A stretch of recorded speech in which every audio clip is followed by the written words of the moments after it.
last section, we were looking more at the demand curve. We were looking behind the demand curve and what were some of the reasons why that demand curve slowed downwards. What are some of the reasons why our quantity demanded is going to decrease as price increases, all that kind of stuff. And we learned about how that has to do with the substitution effect and the income effect and how elasticity is going to affect that and all those different things, and efficiency, so forth and so on. So now we're going to look at the other side of the equation, looking at the producer's side of everything, looking at supply. So we're going to look more about not just why the law of supply is what it is and why the quantity supply is going to increase as price increases and all those kind of things. We're going to get a better understanding of why producers produce what they produce, how they make decisions about what they're going to produce and how much, and when to stop producing and all those kind of things. And that will lead us into our different market structures that we'll be getting into shortly. So we have to understand how all this works on the producer side as far as their costs and their profits. Today we're very quickly going to go through how we would define, how we would interpret, and how we would calculate profit and what that means in terms of economics, because it is a little bit different than we might have defined it previously. So some kind of terminology that we need to understand here. So we know that firms, of course, overall, we're talking about producers, or firms is the word we will use a lot of the time. We know that ultimately they want to make profit. And we know, what profit is. We know that that's when you're making money, when you're making more money than you spend. But we can define that specifically as the total revenue minus the total cost. You'll also notice the pi symbol there. Sometimes you will see the pi representing profit, not all the time.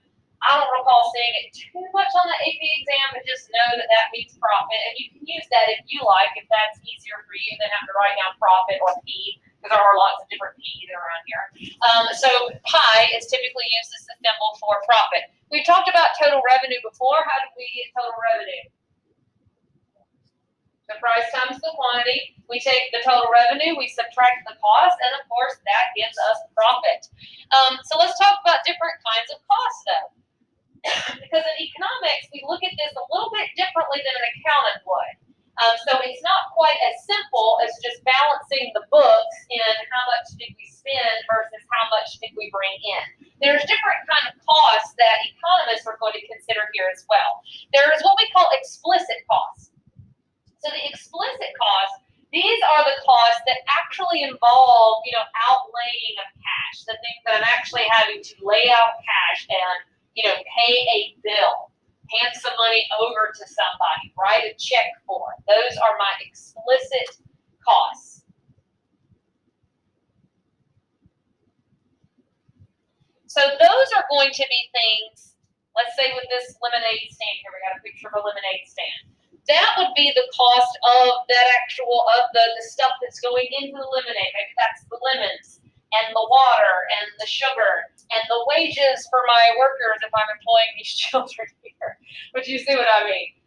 Wages and insurance. If we're talking about a factory, that would be the rent on my building or the rent for my store. It would mean all of those things, my electricity, it would mean my, internet bills and all that kind of stuff that I've actually got to pay somebody, whether it's payroll and I'm paying individuals, or I'm paying another company, or I'm paying for my shipping costs. All that kind of stuff is explicit costs. And so you may be going, well, isn't everything an explicit cost? Well, most business people might only really worry themselves too much about those explicit costs. And certainly most accountants are only going to be worried about those explicit costs, the things that you're actually going to show up on your books when you balance them as far as your actual expenses. But economists would also consider what we call implicit costs. Implicit costs are those costs that don't necessarily involve the actual outlaying of money. You're not actually paying a bill to somebody. It is the cost of the opportunities foregone, of the things that we didn't do, of the things that we could have done with those resources or that time and the money that we were using, the actual funds that we might have been allocating towards those things. So if it sounds a lot like opportunity cost, that is essentially what it is. Although technically opportunity cost includes both your explicit and your implicit cost. But implicit cost is more like not, it's not the money the rent that I paid for my store building. It is what else could I have done with that? Okay, the rent that I paid, that's explicit cost. But the implicit cost is what I gave up by doing that. Perhaps I gave up opening a store somewhere else. Perhaps I gave up using that money to invest in some other kind of opportunity or to buy a car or something like that. It could also be like if I'm using this equipment to make pizzas, I'm a pizza restaurant or something. My explicit cost is, the actual cost of my ovens and all those different materials and the upkeep of them. But the implicit cost might be what I'm giving up. What else could I be using with those materials? Maybe I could be making something else. Maybe I could sell that equipment and do something else with it. So it is the cost of those decisions that are foregone. And opportunity costs, all costs together, all of that would be our opportunity costs. But economists are going to consider those implicit costs, what you're giving up to use the resources that you are using. Profit, it's a little bit similar, but here we're talking about what you bring in, not what you put out. And although implicit cost is something that an accountant probably would not be all that worried about. An accountant's not going to be asking their clients, okay, add up for us or give us your estimate of what you could have done with all those things. They're not going to be worried about that. However, not considering implicit costs could lead someone to make perhaps some misguided decisions. Maybe there is a better way to utilize those resources. Maybe there is a better product they could be making with that same machinery, with the same amount of labor, all those sorts of things that might be more profitable in the end. So speaking of profit, we got to understand how economists define profit and how economists calculate profit versus how we probably think about it on a normal day-to-day basis and how certainly we probably have thought about it before and how an accountant would think about it. So we have what we call accounting profit. And for most of us, our conception of profit, our definition of profit and how we would calculate it is probably related to accounting profit.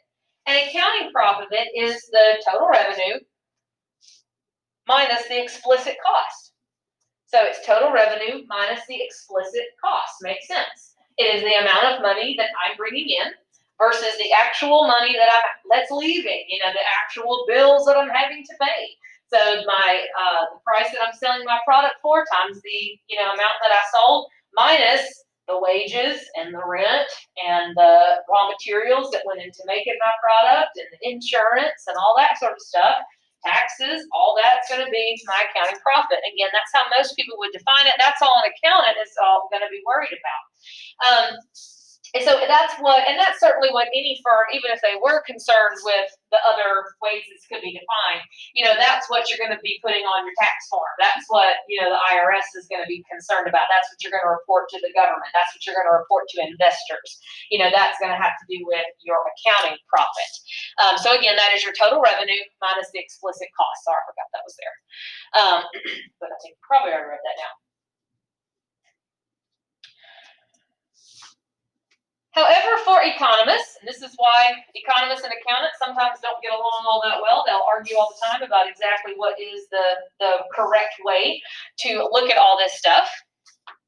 Economists are going to ask the question, not just, okay, not how much money is sitting in your bank account at the end of the month, how much money do you have once you have paid all your bills. Economists are also going to ask the question, what was the other option? What else could you have done with those resources? And did you make the best use of your resources when you made that particular accounting profit? Could you have done better in some other way?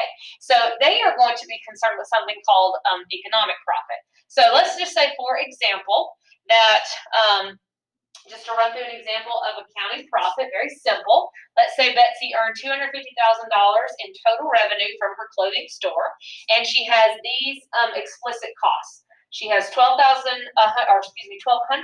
in debt repayment every month, her total of $14,400.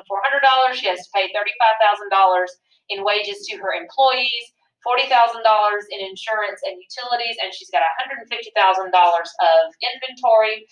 So very, very quickly, you can get a calculator handy, because I know these are some big numbers. Not, they're nice round numbers, but all that. Quickly calculate her accounting profit.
Okay, so everybody got what they think the accounting profit is?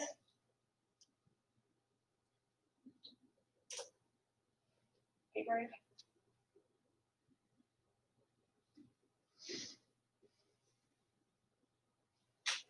Sorry, I had a calculator, so I need to.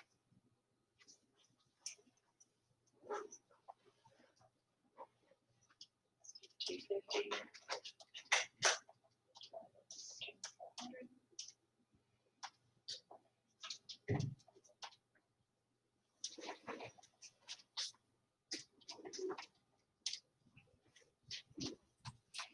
Anybody got it?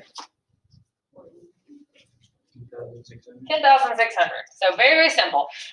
10,600 because we just took the $250,000 that she brought in revenue and we subtracted out all of her. These are explicit costs. Okay, these are things that she's going to have to actually hand some money over to somebody. She's got to pay her debt repayments to the bank or to the loan organization. She's got to pay the wages to the employees, her insurance, her utilities. That's all her electricity and all that sort of stuff. Water bill, and then all her inventory. That's in her case, that's her raw materials, the clothing that she's actually selling. Okay, so it looks like she made a pretty good amount of money. So an accountant would report that on her tax forms. Accountants would say you made a good accounting profit. You're in the positive. You're doing good. However, an economist might look at that situation a little bit differently. Economists are going to be concerned about what we call economic profit.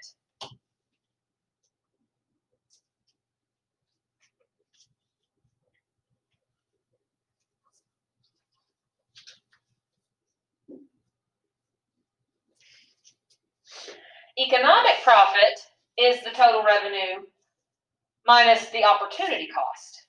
So it's the total revenue minus the opportunity cost. Yeah, there it is. I remember this time. So it is the total revenue minus the opportunity cost, which is both the implicit or both the explicit and the implicit. So an economist would also take into account, what were those things that were foregone.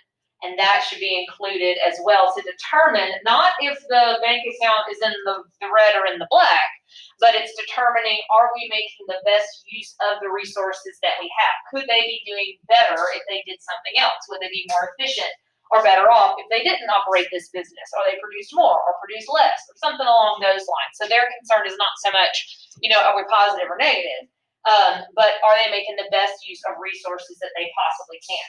So this is what economists mean when they refer to profit. And generally speaking, from here forward, whenever we talk about profit, you should assume that it's economic profit that you're talking about. There are occasions, and I have seen it, and it snuck up on me, I know, a question here or there, particularly FRQ or something, where they did use the word accounting profit, in which case you had to, only think about those explicit costs. But for the most part, 99% of the time from here on out, When we hear that word profit, we are to assume economic profit. Again, this is why accountants and economists don't get along all the time, because of where an accountant would say you made a profit, and economist might say, no, you didn't make a profit. You're actually in the negative, and you should be doing something else. So let's take a look at our same example. Okay, we have the same example we had before. She incurs those same explicit costs. We have her accounting profit still at $10,600. But let's also assume her implicit costs now.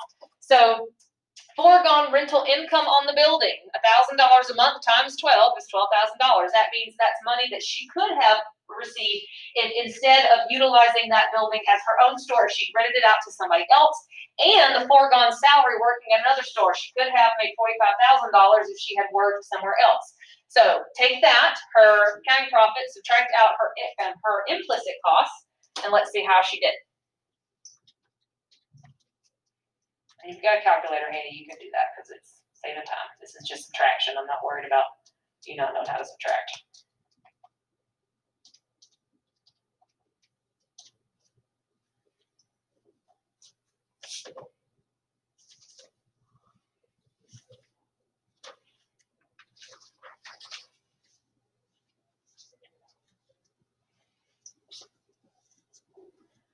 So what do we get here?